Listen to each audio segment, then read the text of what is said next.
প্রধানমন্ত্রী হিসেবে দুইটা নাম ঘুরে ফিরে আসতেছে, আমরা সবাই জানি, তারেক রহমান আর ডক্টর শফিকুর রহমান। এই আলোচনা আমরা ইচ্ছাকৃতভাবে দল জোট স্লোগান সব বাদ দিচ্ছি। আমরা একটা সোজা প্রশ্ন করবো, রাষ্ট্র চালানোর জন্য কে বেশি যোগ্য? ইন্টারেস্টিং বিষয় হলো দুইজনেই এই প্রথম সংসদে যেতেছেন। কেউই আগে এমপি ছিলেন না, কেউই মন্ত্রী ছিলেন না, কেউই সরাসরি রাষ্ট্র ক্ষমতার দায়িত্ব পালন করেনি। তো এখানে কেউ বলতে পারবে না আমি আগেও রাষ্ট্র চালাইছি। এই জায়গা থেকেই অনেকে কইতে পারে যে তারেক রহমান রাষ্ট্র কিভাবে চলে সেটা বেশি বোঝেন, কারণ কথিত আছে বিএনপি আমলে তিনি হাওয়া ভবন থেকে ছায়া সরকার চালাতেন, ধরে নিলাম।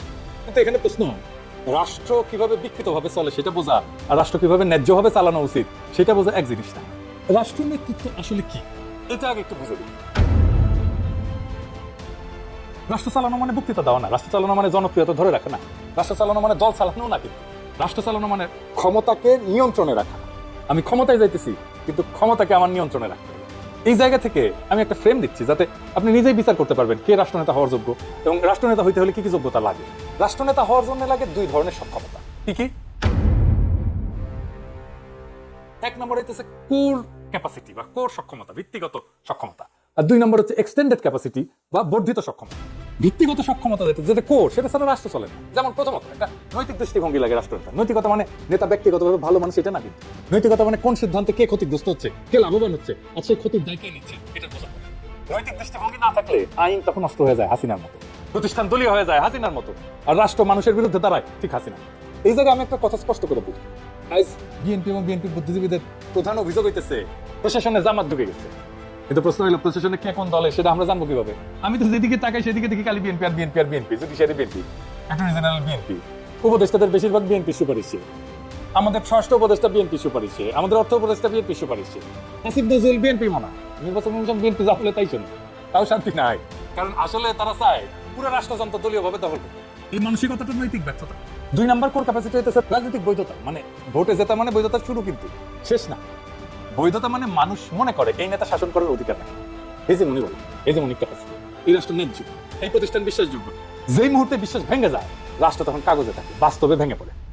তিন নম্বর হইতেছে খুব ইম্পর্টেন্ট, এইটা কোর ক্যাপাসিটি, কিন্তু এটা রাষ্ট্র চালানোর ম্যানেজমেন্ট ক্যাপাসিটি।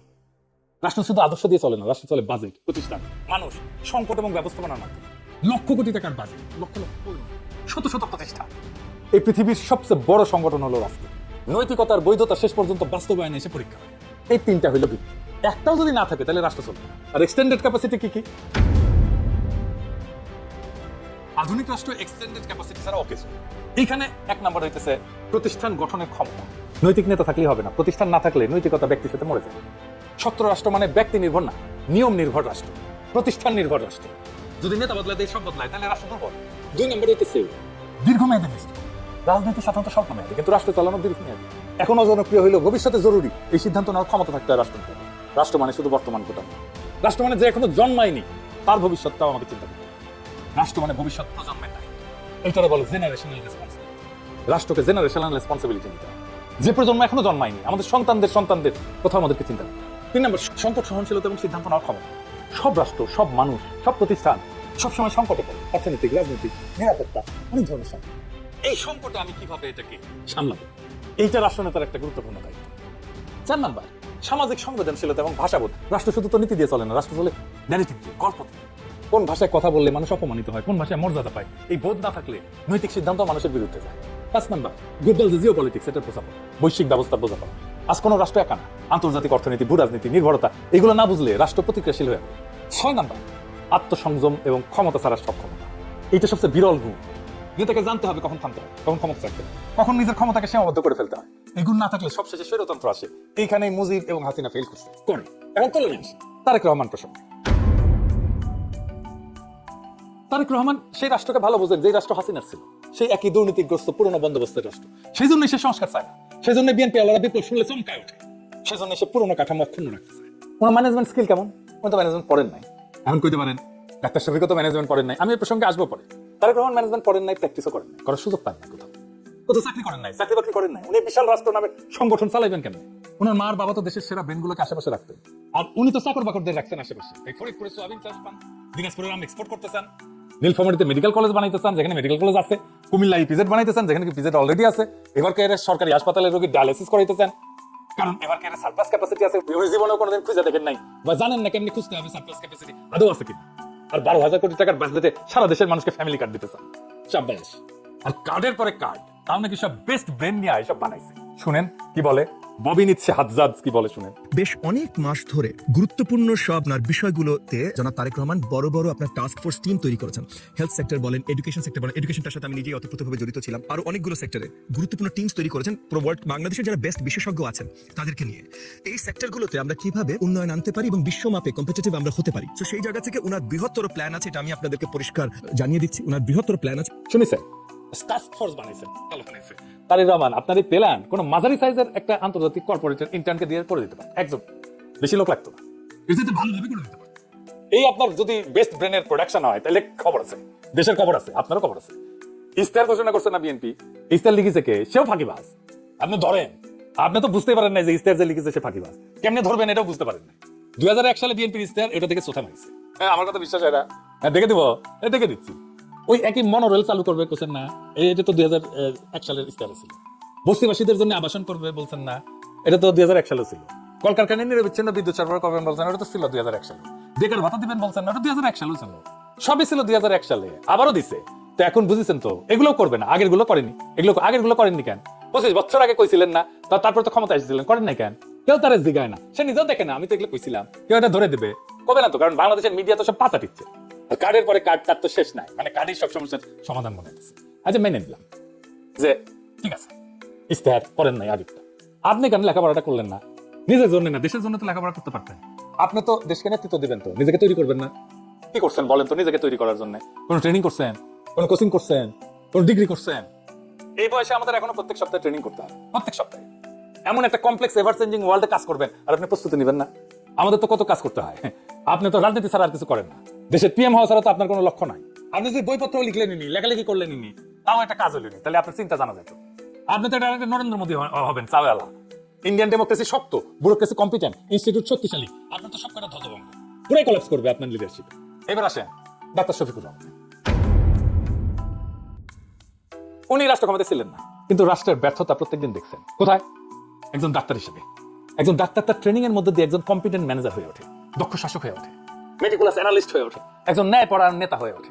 কেন ডাক্তারেরা কম্পিটেন্ট রাজনৈতিক নেতা এবং রাষ্ট্রনায়ক হতে পারে? কারণ হইতেছে ডাক্তাররা রাজনীতিতে আসে আদর্শিক স্লোগানের প্রেমে না, ডাক্তারের রাজনীতিতে আসে ক্ষমতার সীমাবদ্ধতা বুঝে। একজন ডাক্তার প্রত্যেকদিন দেখে রোগের মূল কারণ চিকিৎসার অভাব না, দারিদ্র্যের মূল কারণ ওষুধের অভাব না, মৃত্যুর কারণ বায়োলজি না, মৃত্যুর কারণ রাষ্ট্রীয় অবহেলা। অসুস্থতা আসে অপুষ্টি থেকে, অসুস্থতা আসে পানযোগ্য না এমন পানি খাওয়া থেকে, অসুস্থতা আসে অসুস্থ পরিবেশ থেকে। আপনি কি করবেন ডাক্তার ভাই? আপনার কিচ্ছু করার নাই। আপনার রাস্তায় নিরাপদ গাড়ি চলাচল না করলে আপনার রাস্তায় অ্যাক্সিডেন্ট হবে, আপনার হাসপাতাল ভরে যাবে রোগীতে। আপনি কি করবেন? আপনার খাবারে বিষ থাকলে আপনি অসুস্থ হবেন, আপনার রোগ আক্রান্ত হবেন, আপনি হাসপাতালে আসবেন। আপনার পানীয় জল এটা বিশুদ্ধ না হইলে আপনার নানা রকম রোগ হবে, আপনি হাসপাতালে আসবেন। না অপুষ্টি থাকলে আপনি রোগ নিয়ে আসবেন, কিন্তু ওই রোগ ভালো করে দিতে পারবে না ডাক্তার। প্রায় সমস্ত রোগের কারণ হচ্ছে সামাজিক। আপনি ওষুধ দিয়ে, আপনি চিকিৎসা দিয়ে, আপনি সার্জারি করে আপনি কুলাইতে পারবেন না। বারবার করে মানুষ অসুস্থ হয়ে আপনার কাছে আবার আসবে। এই জায়গা থেকে ডাক্তারের মধ্যে রাজনৈতিক চেতনা জন্মায়, কারণ মেডিসিন শেখায় সমস্যা আলাদা না, সমস্যাগুলো কাঠামোগত, স্ট্রাকচারাল। এই জন্য ডাক্তারেরা স্বাভাবিকভাবে সিস্টেম থিঙ্কার হয়ে ওঠে, কারণ তারা জানে একটা রোগ ঠিক করতে গেলে পুরো পরিবেশ ঠিক করতে হয়। এই কারণে তারা ওয়েলফেয়ার স্টেটের ধারণার দিকে ঝোঁকে। তারপরে ডাক্তারদের রাজনৈতিক গ্রহণযোগ্যতা তৈরি হওয়া খুব সহজ। ডাক্তার মানুষের জীবনের সবচেয়ে দুর্বল মুহূর্তে পাশে থাকে। মানুষ শিক্ষককে ভুলে যেতে পারে, কিন্তু যেই ডাক্তার তার সন্তানের জীবন বাঁচাইছে, তাকে বাঁচাইছে, তাকে সুস্থ করে তুলছে, তাকে ভুলতে পারে না। খোদা তাআলার পরে ডাক্তারদের হাতে থাকে জীবন মৃত্যুর ক্ষমতা, কিন্তু সেই ক্ষমতা তারা ব্যবহার করে নৈতিক সংযমের মধ্যে দিয়ে, এথিক্যাল বাউন্ডারির মধ্যে। ডাক্তারকে এথিক্যাল হতে হয় কেন? কারণ তাকে পাওয়ার এসিমেট্রির মধ্যে কাজ করতে হয়, অসম ক্ষমতার মধ্যে কাজ করতে হয়। রোগীর সবকিছু তো ডাক্তার জানে, সে অসহায়, সেখানে ডাক্তার পাওয়ারফুল, সে জানে কোথায় তার রোগী শক্তিশালী। ডাক্তার তো এমন পাওয়ার এসিমেট্রিতে কম ক্ষমতাবান রোগীর উপরে জুলুম করে না, সেটা বেনিফিট নেয় না। অনেকে নেয়, সেটা তো শয়তানি, ডাক্তারই না।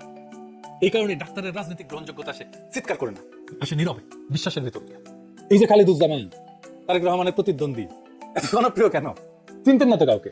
ওই কারণে ডাক্তাররা সাধারণত পপুলিস্ট ভাষায় কথা বলে না, তাদের ভাষা হয় দায়িত্বের, সেবার, সীমার। এবং হাসপাতাল হইতেছে একটা রাষ্ট্রের ক্ষুদ্র সংস্করণ। হাসপাতাল রাষ্ট্রের সবচেয়ে নগ্ন চেহারা। বেড মানে নাগরিক, ওয়ার্ড মানে শ্রেণী বিভাগ, কেবিন মানে এলিট, আইসিইউ মানে ক্ষমতা কেন্দ্র, আউটডোর মানে গণমানুষ। হাসপাতালে মানুষ প্রথম বুঝতে শেখে রাষ্ট্র কার জন্য কাজ করে আর কার জন্য করে না। কেন দরিদ্রদের রোগ বেশি হয়, কেন দরিদ্ররা চিকিৎসা পায়, এটা হাসপাতালে যে বোঝা যায়। এই কারণে স্বাস্থ্য সংস্কার কোনো আলাদা সেক্টরাল সংস্কার না, স্বাস্থ্য সংস্কার মানে রাষ্ট্রের সংস্কার। স্বাস্থ্য রাষ্ট্রের আগাম সংকেত। রাষ্ট্র ভাঙে আগে হাসপাতালে, হাসপাতাল ফেল করলে রাষ্ট্র ফেল করে।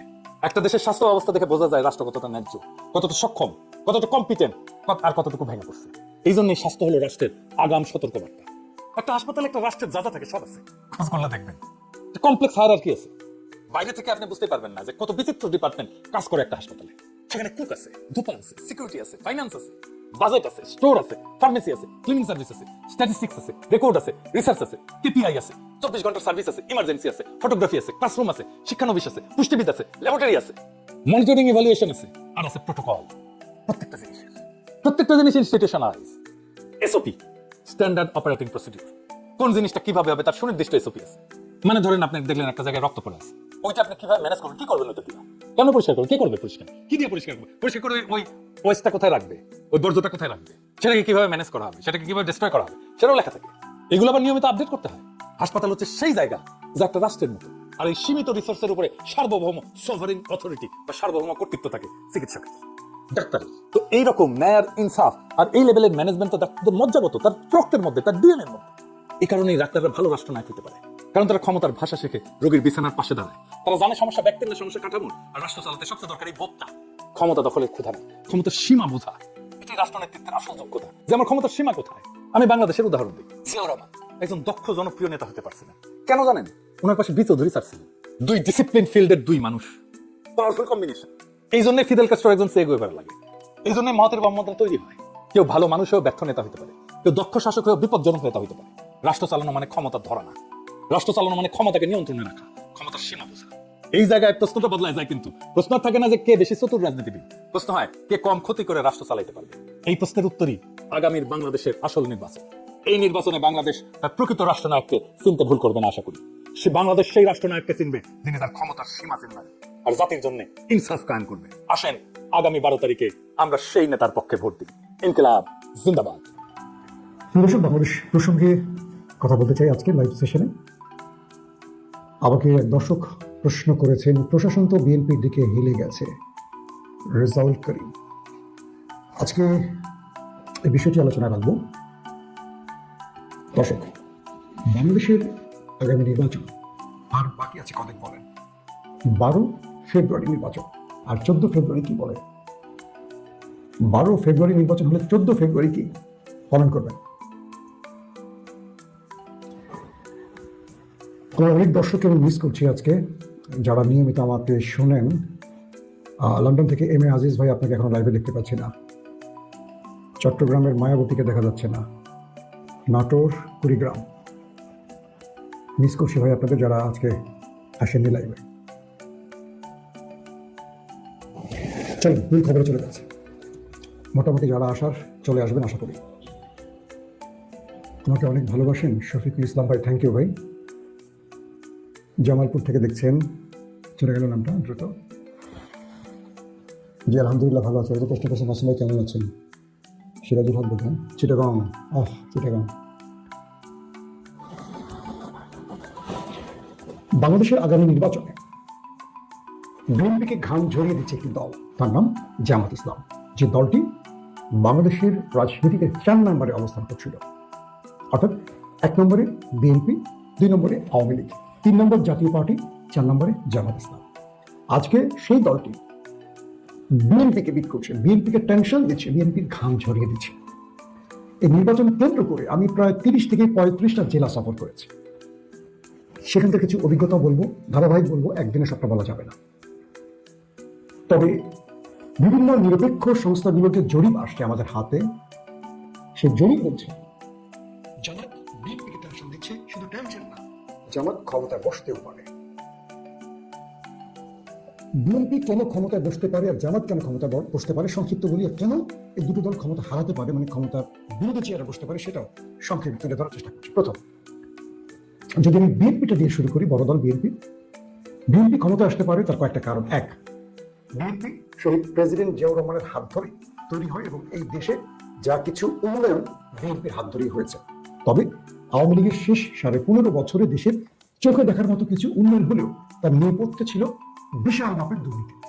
সেটা আমরা মেট্রো রেল বলি, কর্ণফুলী চ্যানেল বলি, পদ্মা সেতু বলি, ঢাকা শহর জুড়ে যে এলিভেটেড স্পেস বলি, আমরা কি বলবো, ফ্লাইওভারগুলি এগুলো সব শেখ হাসিনার হাত ধরে হচ্ছে। বাংলাদেশের ঢাকার মানুষ শুধু বিশাল ঋণের বোঝা, যদিও মানুষ এই ঋণটাকে বোঝে না অনেক সময়। ঋণটা কিভাবে সেটা না হয় আরেকদিন আলোচনা শোনাবো।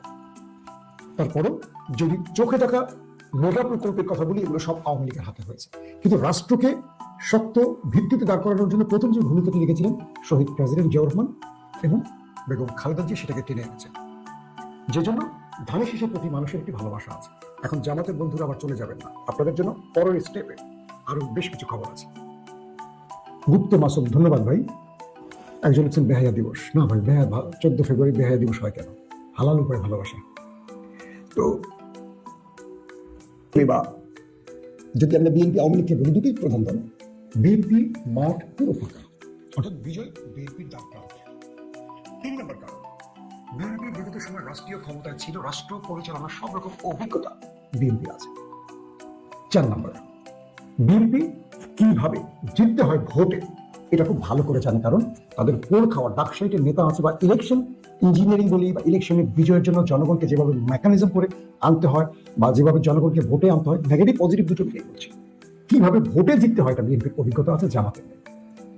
5 নম্বরে, পুরো রাষ্ট্রযন্ত্রে গুরুত্বপূর্ণ পদগুলোতে, সেটা উপদেষ্টা বলি, পুলিশ বলি, বা প্রশাসনিক পদ বলি, টিএনও ইউনো বা ডিসি এসপি যেটাই বলি, অধিকাংশ বিএনপির লোক বসে আছে। এবং যারা জামাতের আছে তারাই মনে করছে বিএনপি যদি ক্ষমতা চলে আসে, তাই তারা এত নিরপেক্ষ ভাব নিয়ে বসে আছে যেন তারা তাদের পিঠ বাঁচাবার চেষ্টা করছে। কিন্তু বিএনপির যারা প্রশাসনে আছে তারা প্রকাশ্যে মাঠে নেমে গেছে। আর যারা জামাত সমর্থিত তারা ধরে নিচ্ছে বিএনপি ক্ষমতা আসতে পারে, আর আসলে তাদের চাকরি বা পদবি নিয়ে টান বাজাবে, তাই তারা সেজে গেছে বিএনপি। তো ইন্টারেস্টিং ব্যাপার, আমার কাছে যে তথ্য আছে, প্রশাসনিক যতগুলো জামাতি লোক আছে প্রত্যেকটা তালিকা বিএনপির হাইকমান্ডের কাছে আছে। যদি আপনারা মনে করেন এই যাত্রায় পিঠ বাজাবেন, পারবেন না। জাস্ট যদি বিএনপি জিতে যায়, ঠিক আওয়ামী লীগের সময় আপনাদের অবস্থা যেখানে সেখানে যাবে। আপনি নির্বাচনে ইঞ্জিনিয়ারিং করেন আর বিএনপিকে সাপোর্ট দেন, বিএনপি খুব ভালো করে জানে কারা কারা জামাতি লোক। আমরা প্রশাসনের সাথে সবসময় ডিল করি, তোমরা জানি। সো এখানে বিএনপির একটা পজিটিভ ব্যাপার আছে যে তাদের লোকগুলো তাদের পক্ষে আছে, জামাতিগুলো তাদের পক্ষে আছে, কারণ তারা তাদের পদ পদবি চায় বা পোস্ট চায়।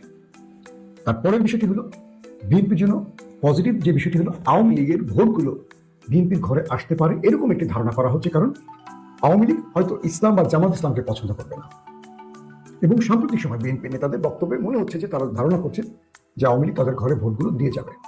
এবং ক্যান্টনমেন্ট গোয়েন্দা মাধ্যম, মানে গোয়েন্দা সংস্থা, এরাও বিএনপিকে চায়, পাশাপাশি আমাদের প্রতিবেশী দেশটি বিএনপিকে চায়। আমি অনেক লম্বা হিস্ট্রিতে যাব না, তাহলে ভিডিওটা বড় হয়ে যাবে। এটা হলো বিএনপির দিকগুলো, ক্ষমতা আসার সুযোগ আছে বিএনপির এই কারণে। যদি বলি বিএনপি ক্ষমতা আসতে নাও পারে বা বিরোধী চেয়ারে বসতে পারে, পরাজিত হতে পারে, তার কয়েকটা কারণ বলি। 1, বিএনপি গত 16 মাসে বাংলাদেশের সর্বাধিক লুটপাট, চাঁদাবাজি, দখলদারিতে জড়িয়ে পড়েছে, মামলা বাণিজ্যে জড়িয়ে পড়েছে। এবং যে বিএনপি 5 তারিখের পর যদি 6 তারিখের ভোট হতো, 300 আসনের 250 আসন বিএনপি এককভাবে পেত, সেই বিএনপির জন্য চ্যালেঞ্জ তৈরি হয়ে গেছে জামাত। কারণ 16 মাসে বিএনপি নিজেকে পরীক্ষায় ফেল করে দিয়েছে। অর্থাৎ এই রাষ্ট্র পরিচালনার ক্ষেত্রে আওয়ামী লীগের বিকল্প হিসেবে যে মানুষরা বিএনপিকে চিন্তা করত, তারা 16 মাসে বিএনপিকে একটা আওয়ামী লীগের চেহারা বসিয়ে দিয়েছে। আর এটাকে জামাত যথেষ্ট প্রমোট করেছে। প্রমোট মানে কি? প্রচার করেছে সবার কাছে। বিএনপি মানেই চাঁদাবাজ, এটাকে প্রমাণ করে ফেলেছে। এবং বাংলাদেশের যে মাস্ট পিপুল ভোট দেবে, রিকশাওয়ালা, শ্রমিক, মজুর, এরা প্রত্যেকে বিএনপির প্রতি একটা আতঙ্ক সৃষ্টি হয়েছে যে এরা ক্ষমতা আসলে কি করবে। 2 নম্বর, পক্ষান্তরে জামাত ইসলাম এই 16 মাসে নিজেকে খারাপ কাজ থেকে জামাত নিজেকে গুটিয়ে রেখেছে। তারা জাস্ট এই প্রচারণাটি তারা করেছে জামাত এইসব কাজে ঢুকবে না, জামাত এইসব কাজে নেই, এইসব দুর্নীতি চাঁদাবাজির মধ্যে জামাত নেই। জামাত সেই সিনেটা তৈরি করেছে, বিএনপি বিকল্প সিনেটা তৈরি করেছে। যদি বিএনপি হেরে যায়, মনে করবেন প্রধান এই একটি কারণে হারবে। দ্বিতীয় কারণ, বিএনপির নেতাদের বক্তব্যে বিএনপি প্রমাণ করে ফেলেছে তারা দিল্লির কাছে দাসখত দিতে চায়। পক্ষান্তরে জামাত দিল্লির এগেনস্ট ভূমিকা দাঁড়িয়ে গেছে। যদি দিল্লি না ঢাকা স্লোগানটি বাংলাদেশের হৃদয় হয়, মানে এই আমাদের ভোটারদের হৃদয়ের কথা হয়, তাহলে এই কারণে বিএনপি একটি বড় ধাক্কা খাবে। তাদের নেতাদের ভারত প্রেম, প্রকাশ্যে ভারত প্রেমটা এদেশের জনগণের জন্য প্রশ্নবিদ্ধ হয়ে গেছে।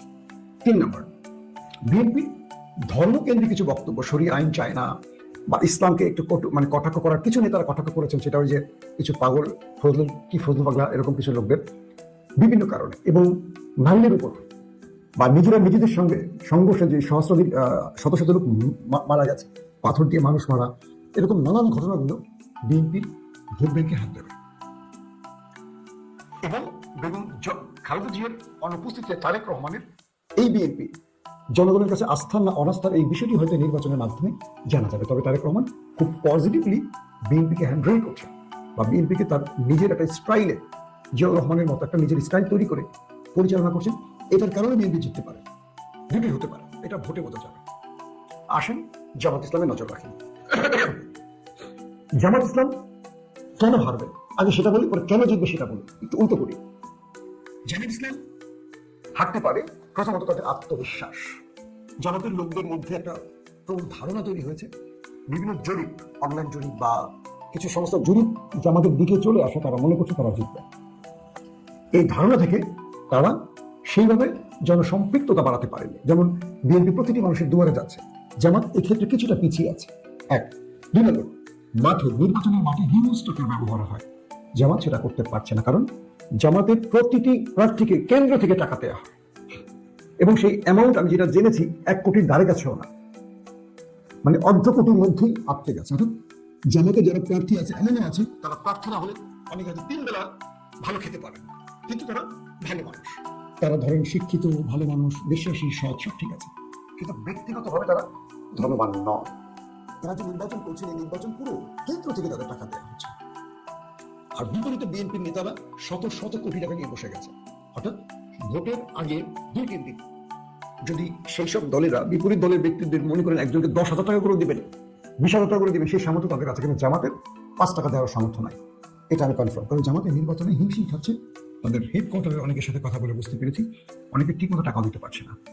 3 নম্বর, জামাত কেন্দ্র দখলে বিএনপির সাথে নাও পারতে পারে, কারণ নর্মালি জামাত ভায়োলেন্স রাজনীতিটা কম করে, তারা একটু শান্ত মেজাজের হয়। আন্দোলন সংগ্রামে তারা খুব ফাইটার, সেটা ঠিক আছে, কিন্তু কেন্দ্র দখল করা মেকানিজম, বিএনপির মতো দুর্দান্ত মেকানিজম বোঝা, কিভাবে ভোটের জিততে হয়, এই জিনিসগুলো যে আমাদের অভিজ্ঞতার অভাব আছে।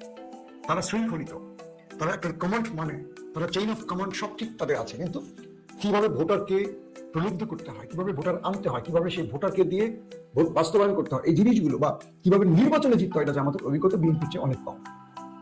তারপরের যে বিষয়টি হলো জামাতের, যেটা বললাম, কেন্দ্র দখল নিয়ে বা মাঠ দখল নিয়ে অনেক ব্যাপার আছে, এটা জামাত বিএনপির সাথে কুলিয়ে উঠবে না। এবং সর্বশেষ যে বিষয়টি বলবো, জামাতের গায়ে একটা ইসলামিক তকমা আছে, যেটা আন্তর্জাতিক বিশ্ব বা প্রতিবেশী দেশটি জামাতকে চায় না। এবং প্রশাসনে জামাতের অনেকেই বলেন অনেক লোক আছে, না, জামাতের লোকগুলো হলো, শব্দটা কি বলবো, এরা যারা প্রশাসনে বা গুরুত্বপূর্ণ পদে আছে, এরা প্রত্যেকে তার চাকরি বাঁচাবার ধান্দায় আছে, দলকে বা জামাতকে নিয়ে ভাবে না। যেমন বিএনপি বা আওয়ামী লীগ ভাবে, এটা জামাতের লোকরা ভাবে না। তারা অলওয়েজ নিজেকে জামাত করে বলে পাপি মনে করে, যে আমার চাকরি চলে যাবে, এটা হবে, ওটা হবে, এই আতঙ্কে থাকে বলে তারা দলকে সেইভাবে সহযোগিতা করে না। তো এরকম অনেকগুলো কারণে জামাতের এই নির্বাচনে পরাজয়ের গ্লানি নিতে হতে পারে। যদি জামাত ক্ষমতা আসে, কেন আসবে এবার শুনেন মন দিয়ে। 1, বিএনপি 16 বছরে যা কিছু করেছে, জামাত ছিল তার পুরো বিপরীত। মানুষের আস্থার জায়গায় জামাত ছিল। আমি জামাত পছন্দ করি আর না করি, যেটা সত্য সেটা বলতেই হবে। 2, জামাতের যে প্রতিষ্ঠানগুলো আছে ভালো করে লক্ষ্য করুন, ইবদেসি না, ইসলামী ব্যাংক। যদি স্বাস্থ্য খাতে বলি, বাংলাদেশের প্রথম সারির হাসপাতালগুলো জামাতের, সবচেয়ে পরিচ্ছন্ন, আধুনিক সেবা এবং উন্নত সেবা, পাশাপাশি ডাক্তারদের মান বলি, রোগীদের সাথে আচরণ বলি, জামাত A+, A+। অর্থনীতির ক্ষেত্রে জামাত একটি ব্যাংক তৈরি করেছে, ইসলামী ব্যাংক। পুরো বাংলাদেশে এই ব্যাংকটি নাম্বার 1। এত শত ব্যাংকের ভিড়ে জামাতের ব্যাংক একটাই ব্যাংক, সেটা নাম্বার 1। দীর্ঘ সময় এই ব্যাংকটি 1 নম্বর অবস্থানে রয়েছে। তার মানে জামাত যে প্রতিষ্ঠানগুলো তৈরি করে, সেই প্রতিষ্ঠানগুলো বাংলাদেশের প্রেক্ষাপটে সেরা। তার মানে রাষ্ট্র পরিচালনায় জামাত যদি আসে, নিঃসন্দেহে তারা সেরা কিছু দিতে পারবে। এটা হলো জামাতের বক্তব্য, এটা আমার বক্তব্য না। যারা জামাত করেন তারা তাদের ভোটারদের কাছে বক্তব্য তুলে ধরেছেন যে জামাত ইসলাম তারা যে প্রতিষ্ঠানগুলো করছে, ধরেন এডুকেশন সেক্টর, তাদের যে স্কুল, কলেজ, এগুলো বেস্ট। বাংলাদেশের নাম্বার 1 প্রতিষ্ঠানের নাম কি যদি শিক্ষা ক্ষেত্রে বলি? তামিলুল মিল্লাহ, যেখান থেকে বুয়েট, মেডিকেল, ঢাকা ভার্সিটিতে একেবারে শীর্ষে থাকে যারা ভর্তি পরীক্ষায়, তামিলুল মিল্লাহ, জামিয়া কাসিমিয়া, এরকম আরো অনেকগুলো প্রতিষ্ঠান আছে। ইংলিশ মিডিয়াম, আল মানারাত নাকি একটা ইন্টারন্যাশনাল, এরকম একটা প্রতিষ্ঠানের নাম আছে। তো জামাতের শিক্ষা ক্ষেত্র, জামাত যেটা তৈরি করেছে বেস্ট, বাংলাদেশের মধ্যে বেস্ট। তো এদের সিস্টেমগুলো বা এরা যদি এই চিন্তাগুলোকে বাস্তব পরিচালনায় নিয়ে আসতে পারে, বোঝা যাবে যে এরা বেশ কিছু দিতে পারে। পক্ষান্তরে যে আমাদের গণমাধ্যম দিগন্ত টেলিভিশন, দিগন্ত পত্রিকা একসময় বাংলাদেশে বেশ ছিল, হাসিনা সেগুলোকে গলা টিপে শেষ করে দিয়ে গেছে। তো প্রত্যেকটা সেক্টরে দেখেন, জামাতের ছাত্র সংগঠন যদি বলি, ছাত্র শিবির সবচেয়ে শৃঙ্খলাপূর্ণ একটি বাহিনী। বাংলাদেশের প্রত্যেকটা দলের বিরুদ্ধে অজস্র অপবাদ থাকলো, এদের বিরুদ্ধে ওই বানানো একটা অপবাদ আছে চক্কাটা, যেটা কেউ কখনো দেখেনি, আমিও দেখিনি আমার লাইফে পুরো জীবন, শুধু শুনে গেছি। আমার বাবা হয়তো শুনে গেছে, আমার দাদা হয়তো শুনে গেছে, মানে আমি জানি না যে তখন শিবির প্রতিষ্ঠিত হয়েছিল না, বোধ হয় হয়তো এরকম অভিযোগ দাদা থাকলো শুনতে, কিন্তু বাস্তবে কেউ দেখেন। তো এই যে ক্ষেত্রগুলো, এগুলো এবার জামাতকে খুব ভালো রেজাল্ট দেবে। পাশাপাশি আওয়ামী লীগের ভোট বিএনপি যদিও মনে করে তারা পাবে, আমার কেন যেন মনে হচ্ছে না, আওয়ামী লীগের নেতৃস্থানীয় ভোটগুলো বিএনপি পাবে, কিন্তু কর্মীদের বা সাধারণ আওয়ামী লীগের ভোটগুলো বিএনপি নাও পেতে পারে। তাদের বক্তব্যটা হলো গত 15-16 মাসে তাদের উপর যে নির্যাতনগুলো হয়েছে, মামলা হয়েছে, দখলদারিত্ব হয়েছে, যা কিছু হয়েছে, ওই একটি দল করেছে, জামাত তাদের সাথে ভালো ব্যবহার করেছে। তারা মনে করছে আগামী 5 বছর তাদের সাথে তারাই ভালো ব্যবহার করবে, এরকম একটা ধারণা জামাত তাদেরকে তুলে দিয়েছে। এটা জামাতের একটা রাজনৈতিক কৌশল বলতে পারেন। 2, আওয়ামী লীগের শুধু না, হিন্দু ভোটারদের ক্ষেত্রে একই অবস্থা। যদিও বিশ্ববিদ্যালয়গুলোতে আমরা দেখেছি যে হিন্দু হলগুলোতে যারা শিবির ভোট পায়নি বললেই চলে। তো জামাতের জন্য আরো পজিটিভ দিকটা হলো, এবার তাদের সাথে জুলাই বিপ্লবের অন্যতম পোস্টার পয়রা, জুলাই অভ্যুত্থানের যারা প্রধান নায়ক তারা শরিক হয়েছে, এবং ইয়াং জেনারেশনের প্রায় 4 কোটি ভোট জামাতের পক্ষে অধিকাংশ ভোট চলে যাবে। পাশাপাশি জামাতের জন্য টার্নিং পয়েন্ট আরেকটা হবে প্রবাসী ভোট। যারা প্রবাসে চলে যান, যে দলই করুন, তারা প্রবাসে থাকা অবস্থায় একটু ধার্মিক হয়ে যান, পরিবার পরিজন থেকে বিচ্ছিন্ন থাকেন, একটু তাদের মধ্যে ঈমান আমলটা বেড়ে যায়, পরিবারকে দীর্ঘদিন কাছে না পেলে একটু অসহায়ত্ব থেকে মানুষ খোদাভীরু হয়, ইসলাম প্রিয় হয়। তো প্রবাসের 70-80% ভোট টানতে পারে জামাত ইসলাম, এটা বিশাল ভোট জামাতের পক্ষে আসবে, ইয়াং জেনারেশনের ভোট জামাত ইসলামের পক্ষে আসবে। এবং এই 4টা বিশ্ববিদ্যালয়ের জয়ের ফলশ্রুতিতে তারা এমন কিছু দিক নির্দেশনা বা এমন কিছু দেখিয়েছে, ঢাকা ভার্সিটি, বুয়েট, জাহাঙ্গীরনগর, রাজশাহী, চিটাগং, জগন্নাথ, এই প্রত্যেকটা বিশ্ববিদ্যালয়ের সিনারিগুলো বাংলাদেশের মানুষের নজরে আসছে, যে এরা বিজয়ী হওয়ার পরও ক্যাম্পাসে ভাই সুলভ আচরণ করেন, এরা সবার বন্ধু সুলভ হয়ে গেছে, এরা কিভাবে ক্যাম্পাসকে শান্ত রেখেছে, কিভাবে ক্যাম্পাসের উন্নয়নে কাজ করছে, এরা যদি ক্ষমতায় আসে রাষ্ট্রটাকে এভাবে বোঝাতে পারবে, এই বিষয়গুলো যাবার তার দেশবাসীকে বুঝিয়ে দিয়েছে। পাশাপাশি বাংলাদেশের একটা বড় বড় একটা গ্রুপ যারা জামাত বিরোধী ছিল, এবার তারা জামাতে চলে আসবে। অর্থাৎ যারা মওদুদিবাদ, এই বাদ সেই বাদ নিয়ে জামাতকে আলাদা করে রেখেছিল, সেই গ্রুপগুলো ইসলামী আন্দোলন ছাড়া, মানে চরমোনা ছাড়া বাকি অনেকগুলো গ্রুপ জামাতে চলে এসছে, এবং এরাই এক প্রকার বলা যায় জামাতের যে ইসলামের মধ্যে ভাগাভাগির যে ভোটগুলো, সেখান থেকে একটা বড় ভোট জামাতের পক্ষে নিয়ে আসবে। এখন আপনি যদি প্রশ্ন করেন যে এগুলো কিন্তু স্বাভাবিক বিষয়, আমি ইন্টারনাল দিকে যাচ্ছি না, এটা ধারাবাহিক, হয়তো আরেকটা পর্ব বলবো। তবে যে জিনিসটা চ্যালেঞ্জ হচ্ছে এখন দুটো দলের জন্য, ধরেন জামাত এবং বিএনপির জন্য, জামাতের এবার যদি জয় আসে, আমি জানি না কি হবে, এগুলো সব জামাতের ভোটে আসবে। বিএনপির কর্মকাণ্ডের উপরে যারা, যাদের ব্রিটিশরা চলে আসছে, আতঙ্ক চলে আসছে, বা বিএনপিকে যারা আমার মতো যারা বিএনপিকে ভালোবাসে কিন্তু বিএনপির কাজ করতে বেশি পছন্দ করছে, এইটা কেন? এই বিএনপির জন্য তো অনেকেই লড়াই করেনি, 17 বছর ফাইট করে, 17 বছর বা 15 বছর পর তারা এসে দেখছে আরেকটা বিএনপি সব লুটপাট করছে, এটা করছে, ওটা করছে, পদ পদবি সব টাকার বিনিময়ে চলে যাচ্ছে, এটা সেটা ব্লা ব্লা ব্লা ব্লা। আবার দেখা যাচ্ছে যে বিএনপির মধ্যে বিদ্রোহী প্রার্থী আছে যথেষ্ট, জামাতের একজন বিদ্রোহী প্রার্থী নেই, তার মানে জামাত যাকে দিয়েছে সে চেয়ারে বসে আছে, সে যেমনই হোক। কিন্তু বিএনপির মধ্যে বিদ্রোহী আছে, বিএনপির মধ্যে কয়েকজন দাঁড়িয়েছে একটা আসনে, ভোটগুলো কাটাকাটি হবে, ভাগাভাগি হবে, এটা বিএনপির অনেক আসন হাতছাড়া হয়ে যেতে পারে। এখন কি তৈরি হচ্ছে তাহলে? বিষয়টা হচ্ছে যে বিএনপি এবং জামাতের মধ্যে এই লড়াইটা বহু লোক বিএনপি করতো, কিন্তু বিএনপিকে ভোট দেবে না।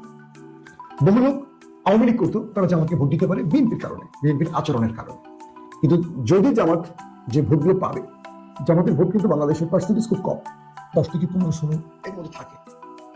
কিন্তু এবার জামাতের অবস্থাটা মোটামুটি ফিল যেটুকু ঘুরে দেখেছি মনে হচ্ছে ভালো করবে। জামাতের মূল টার্গেট রাজশাহী বিভাগ, রংপুর, খুলনা, যশোর এবং তাদের চিটাগংয়ে জামাত ভালো করবে। সিলেটে জামাত এবার ভালো করতে পারে, এবং সিলেটে বিএনপি যেখানে মনোনয়ন একটু এলোমেলো করেছে, সেখানে হয়তো বিদ্রোহী প্রার্থী উজ্জ্ব করেছে, কিন্তু তারা একে অপরকে ভোট দেবে না, বা তাদের অনুসারীরা হয়তো একে অপরকে ভোট দেবে না। যে ক্ষেত্রে এগুলো হয়েছে, সেখানে বিএনপি এই বিষয়গুলো ফুটে উঠছে, আমরা মাঠে দেখেছি, তার একরকম হয়তো মিলিয়ে দিয়েছে, হয়তো তাকে প্রার্থীকে প্রত্যাহার করিয়েছে, কিন্তু এক গ্রুপের ভোট আরেক গ্রুপে খুব কম যাবে। যেখানে বিএনপি যত কাউকে